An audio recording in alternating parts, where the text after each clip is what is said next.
Okay, good evening, children. I hope you're ready and tucked up in bed. Today's story will be Puss in Boots.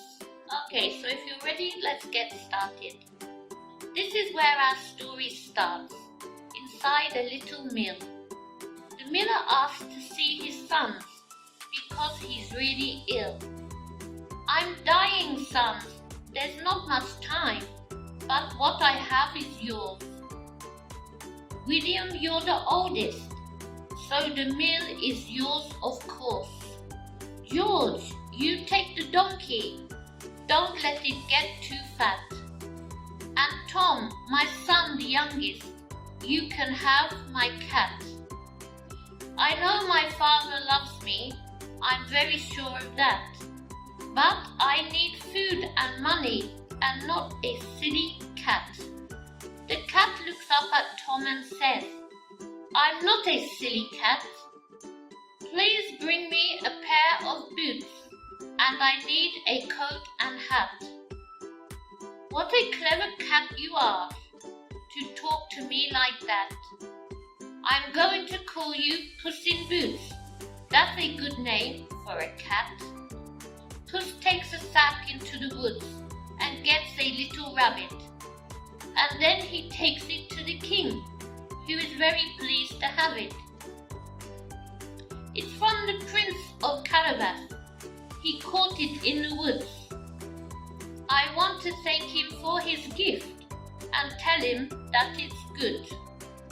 Puss goes back to his master, and then he says to him, "It's such a lovely sunny day. Why don't you have a swim?"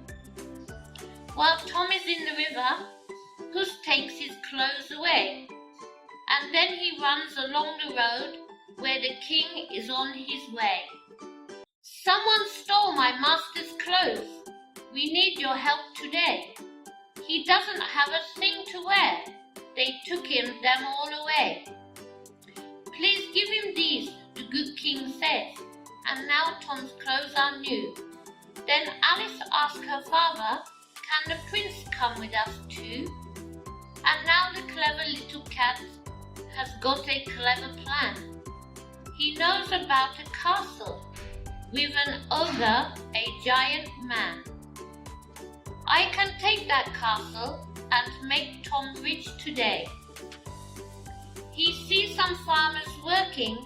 They are cutting down the hay. "I'd like you to say something to the princess and the king, and then I promise to help you with the giant and everything." So when the men see the king, they all bow down and say, "We work for the Prince of Carabas, and we wish you a good day." Clever Puss goes to the castle and says to the giant man, "Can you turn into an animal?" "I don't think you can." "I can turn into an animal or anything at all." And the ogre turns into a lion right there inside the hall. A lion is good. It's big and strong, but a mouse is best of all. It's easy to be something big, but hard to be so small. The giant turns into a mouse and runs along the floor. Puss catches it and kills it, then waits outside the door. Soon Puss sees the king approach and waves to him to wait. Tom is shocked to see his cat standing at the gate. "This is my master's castle. He's very rich, you see."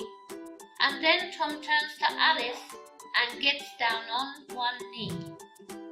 "I want to be your husband. Will you be my wife? You're the woman that I want to be with all of my life." And so we end our story with a wedding. Yes, it's true. And everyone is happy because of Puss in Boots. Okay, that's it for this evening, children. Okay, I hope you have a good night's sleep. Sweet dreams. Take care. Bye-bye.